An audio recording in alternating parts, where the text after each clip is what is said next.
This is the Cubs Postcast, your instant game reaction for the Chicago Cubs. Part of the Locked On Podcast Network. Your team every day. What's up, everybody? Welcome into a late edition of the Cubs Postcast here on the Locked On Cubs YouTube channel, Locked On MLB Today, and the Locked On Sports Today YouTube channel. Joe George here with you as the Cubs. They got the win today, 3-1 over the San Diego Padres. They take game one of the wild card series. There is a ton to get through in this game. Matt and Sam were live earlier today, so if you missed that show, make sure you guys check them out as well. It'll be the same schedule for after game two tomorrow as well, where they'll go live and I will join later in the day. But the pitching staff was fantastic, really from start to finish. We'll discuss that, the player of the game, the turning point of the game, what we saw overall just from the bats, because it wasn't all good, even though the Cubs got the victory. So we'll dissect all of that. But we're going to start today's show off with our turning point of today's game. Time to reveal where the game was won or lost. It's the turning point. Okay, so I think the Cubs won this game in one really simple area where you look at, yes, you got the back-to-back home runs. We'll get to all of that stuff. But to me, this game is won very clearly here in the top of the second inning. You've got back-to-back doubles to start the inning. It's 1-0 and a runner on second base with no outs. And Matthew Boyd has to come through in this game to keep the Cubs where they're at. They have to find a way to not let the Padres get more than one run on the board, and they're able to do that. That, to me, is why it's the turning point. To be able to get O'Hearn, Sheets, and then Cronenworth all out without allowing another runner to score, that is where it's like, okay, the Cubs can be okay in this game. If we see Matthew Boyd fold under the pressure of being in a playoff environment, which we know was very emotional when you watched his press conference yesterday. It was hard not to be emotional, honestly, watching it, to hear what it meant to him to be starting this game for the Cubs and, you know, talking about his grandfather and everything. But that moment there is really where the game is won for the Cubs. Like, yes, you have to score runs, and Pivetta was awesome in this game, to be honest, for the Padres. But if Matthew Boyd allows a couple hits to go through and all of a sudden it's 2-0, it's 3-0, you're just putting yourself in a deficit that would have been really challenging to overcome, because we saw how good he was, you know, for the Padres. We saw guys like Mason Miller in this game who's throwing 103 miles an hour. This pitching staff for the Padres is electric, basically, from start to finish, especially on a day like today. So to be able to get out of that inning in the second without giving up more than one run was massive. And then it just kind of continues throughout the entire game. But before we do that, we got to highlight Dansby Swanson and what he did. He's not going to get our Locked On Player of the Game. We'll get to that next. But Dansby Swanson today had phenomenal plays defensively, and that's not surprising. But this is a guy that I think catches a lot of heat from Cubs fans, and I think at times it's probably fair. But this is what you pay Dansby Swanson for, is for the defensive plays, whether it's the diving play there, the play where he's running out into the outfield, making a great catch. He was everything you could have asked for and more from your Gold Glove caliber shortstop. He made the plays that you needed to in this game. So he deserves a lot of credit, because when the Padres had, you know, opportunities to get hit, it just felt like Dansby was there. And it was a day that was typical Wrigley, right? Like we saw Ian Happ, Seiya Suzuki, the Padres players, all of them having to shield their eyes out there. And it felt like this game, honestly, I think it's a key thing to watch for tomorrow, which we'll talk more about, is the shadows and the way that it played. And while it didn't really hurt either team today, it does feel like it may play a factor in tomorrow's game, because it was not easy out there in the outfield. But what Dansby was doing on the infield was just spectacular. He was just dominating in every way that you could ask your shortstop to. Gets a big hit later in the game as well. It's Dansby was just fantastic for the Chicago Cubs. And it wasn't just Matthew Boyd who was good in this game, because he was. And we saw Craig Counsell stick to the strategy that he stuck with this entire season. And it makes a ton of sense, because when you do look at Matthew Boyd's numbers, the third time through the order, they're not that good. He is not, and that's not uncommon. Like, we know that. It's not uncommon to see guys struggle the third time through the order. So the fact that Craig Counsell pulled him in the way he did today, I thought was really good managing. 4 in the third, gives it 4 hits, only 1 run, allowed obviously a walk and 2 strikeouts. But this is what you made Craig Counsell a $40 million man to be a manager of a team that's going to win you playoff games. And I think the way that he approached this game is perfect, honestly, with Boyd, taking him out when you did, giving him a chance to face Tatis like you did. Tatis gets the hit. Here comes Daniel Palencia, who pitches an inning and 2/3, strikes out 2 guys, doesn't give up a hit. There's going to be a theme here.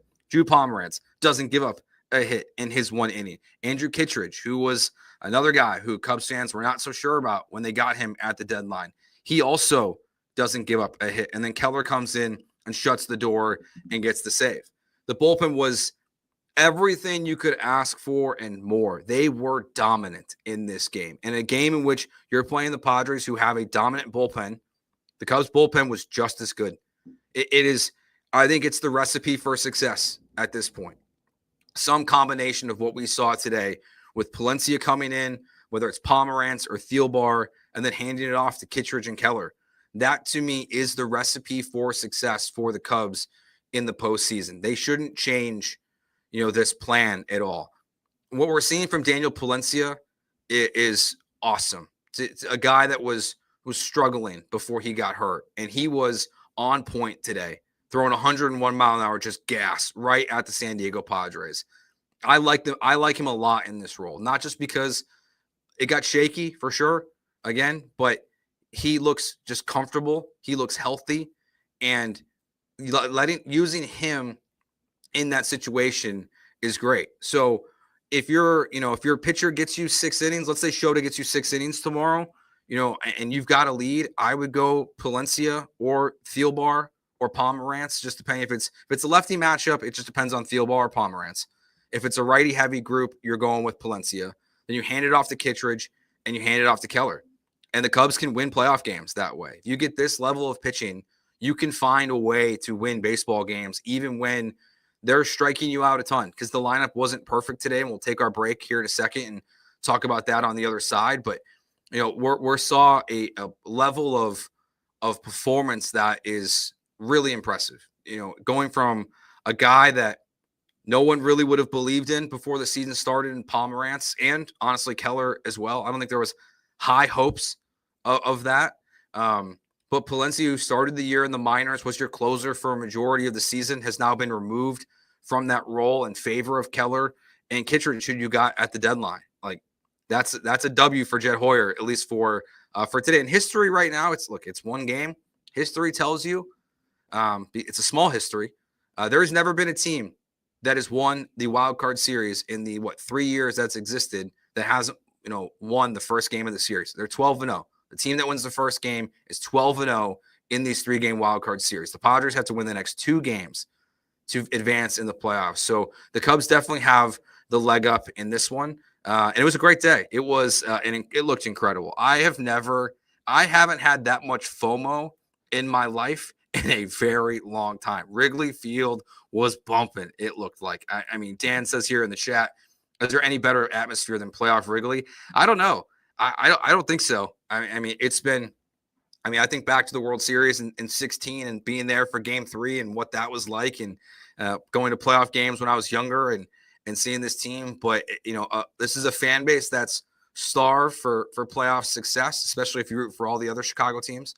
So it was incredible, the environment there at Wrigley Field today, and I cannot wait to see what it's like tomorrow, because I think they'll even be able to turn it up a notch as well. All right, we'll take our break here. We'll get to our Locked On Player of the Game and what you'll be talking about, plus more of your questions and comments, and we'll talk about what we saw from the lineup in this one. That's all coming up next year on the Locked On Cubs postcast. Today's episode is brought to you by Nutrafol. You've probably seen a million ads for hair growth products and thought, sure, like that actually works. There are so many products out there, and it's hard to know which ones are actually going to do anything, and that's why you should give Nutrafol a closer look. Nutrafol is the #1 dermatologist recommended hair growth supplement brand, trusted by over 1.5 million people, and now Nutrafol is the official hair growth partner of Major League Baseball. You can feel great about what you're putting into your body, since Nutrafol growth supplements are backed by peer-reviewed studies and NSF content certified, the gold standard and third-party certifications of supplements. See thicker, stronger, and faster-growing hair with less shedding in just 3 to 6 months with Nutrafol. For a limited time, Nutrafol is offering our listeners $10 off your first month subscription and free shipping when you go to Nutrafol.com and enter the promo code LOCKEDONMLB. Find out why Nutrafol is the best-selling hair growth supplement brand at Nutrafol.com, spelled Nutrafol.com, promo code LOCKEDONMLB. That's Nutrafol.com, promo code LOCKEDONMLB. This episode is brought to you by FanDuel. The NFL season is here, and FanDuel is making sure you're ready for kickoff with a can't-miss offer. Right now, new customers can bet just $5, and if your bet wins, you'll get $300 in bonus bets to use across the app. So are you ready to play? Download the FanDuel app now by visiting FanDuel.com to get started. That's FanDuel.com to place your first $5 bet. Before we go any further, let's get to our Locked On Player of the Game. This is the Locked On Player of the Game. So it's hard to choose one guy. You could choose the entire pitching staff. You could choose a variety of guys in the lineup, but I'm going to choose Seiya Suzuki. Another home run today to get the Cubs on the board, then followed by Carson Kelly, the back-to-back jacks to give the Cubs the 2-1 lead. Again, you could choose anyone. There's no wrong answer, frankly. You could choose Nico Horner. You could choose Dansby Swanson for what we highlighted earlier in the show with the defensive plays that he was putting out there and supporting his pitching staff today as the shortstop of this team. But I'm going to go Seiya because Seiya Suzuki is on a heater. He is, 5 straight games now with the home run. He's seeing the ball well. He's hitting it deep. And it felt like he could have had another one in this game. He is just in pre-All-Star break form. And it is a wonderful, wonderful surprise. Because as someone says here in the chat here, let's see where to go. You can shut down 4 to 5 guys in the Cubs lineup. You can't shut down 1 through 9. And look, and we've seen them shut down 1 through 9 before. Like it's been times this year. But the Cubs have enough bop in their lineup that they can win games like this, where 1 or 2 home runs can be the difference maker, especially again when you get this level of performance from your pitching staff. But Michael Busch goes 1 for 3. Nico Horner, shocker, 2 for 3.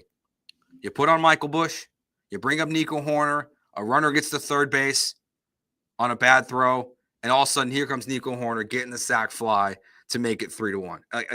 I honestly was shocked they did that because if you you should know the numbers about Nico Horner, what he does with runners in scoring position, and then he's one of the best players in baseball at it. So it's not a surprise. Now, on the negative with this game, because as much positive as there is, we can't ignore in victory what we wouldn't in defeat. The Cubs did strike out quite a few times. They struck out 13 times. But remember this. It was only 2 weeks ago that was pointed out in the Cubs broadcast on Marquee. The Cubs are above 500. The Cubs have the best record in baseball this season, actually, when they strike out 10 or more times. It shows you that while, yes, you can attack this team, and the Padres did today, Pivetta was very, very good. You can have 1 or 2 moments that if you get the good enough pitching performance like the Cubs got, that you can get the victory. So even though, yes, it's a lot of strikeouts and you want to see that be different, specifically against Dylan Cease tomorrow, who's had kind of a roller coaster year. He's been good, but there's been moments where he hasn't been. I think you can get that game and end this thing tomorrow, but you have to, drop the strikeout number tomorrow. That to me is going to be the key to winning game 2. And just for a big picture perspective, that if the Cubs want to make a deep run here, you have to drop those numbers just a little bit. You're not, even though yes, they have again the best record in baseball when they have 10 or more strikeouts in a game, that's not going to be a recipe for success very often. You're not going to win a ton of playoff games like they did today. But they had 6 hits. They out-hit the Padres. But that's, again, because the bullpen was just absolutely fantastic.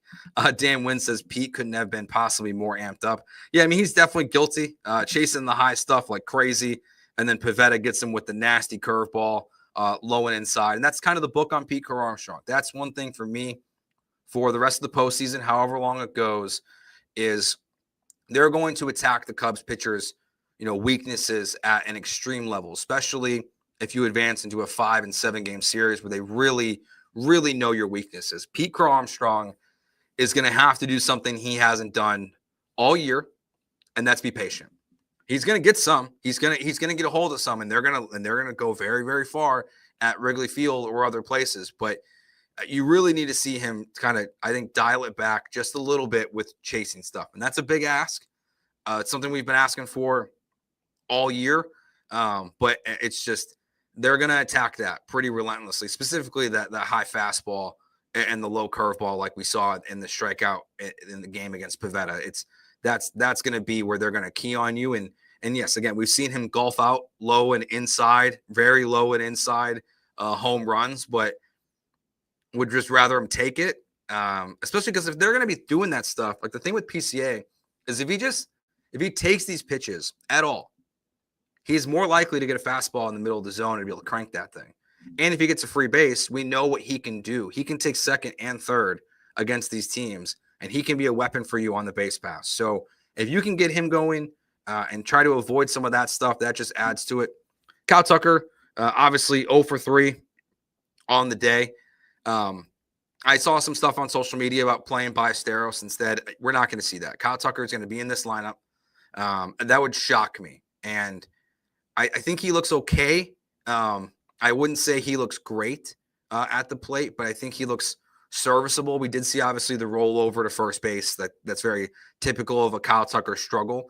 But for Kyle Tucker, it's going to be there needs to be a level of patience. Now, there obviously has to be a moment where you can't, you can't allow that to happen. Like, you have to make an adjustment if he can't be, competitive in these at-bats. But I wouldn't call Kyle Tucker's at-bats uncompetitive, I would say. Let's see. Questions and comments here in the chat. Good win, but as a Cubs fan, still worried about what kind of game they're going to get out of Shota tomorrow. Yeah, it's rightfully so. He's given up a ton of home runs this year, mostly solo.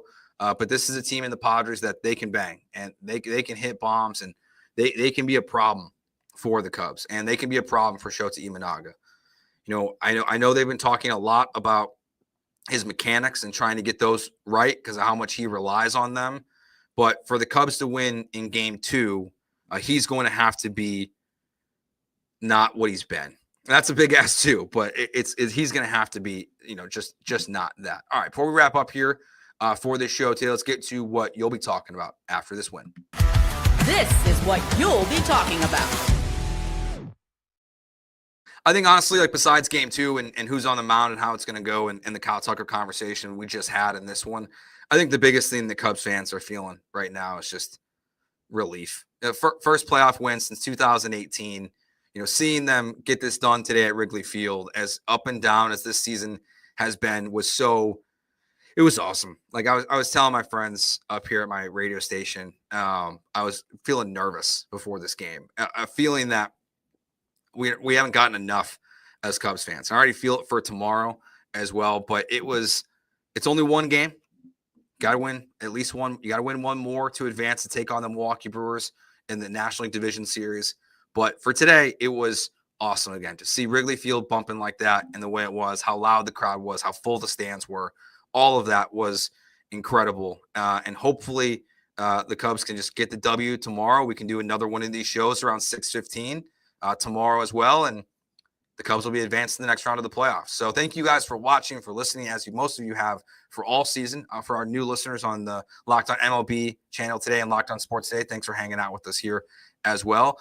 Same schedule tomorrow. Matt and Sam will be live immediately after the game. I have my radio show till 6, so I'll be jumping on here on the YouTube channel at 6:15, and probably be similar if they have to play a game on Thursday, but hopefully they do not. So thank you all for watching. Remember, hit that subscribe button right here to the Locked On Cubs YouTube channel, plus wherever you get your podcasts on Apple and Spotify.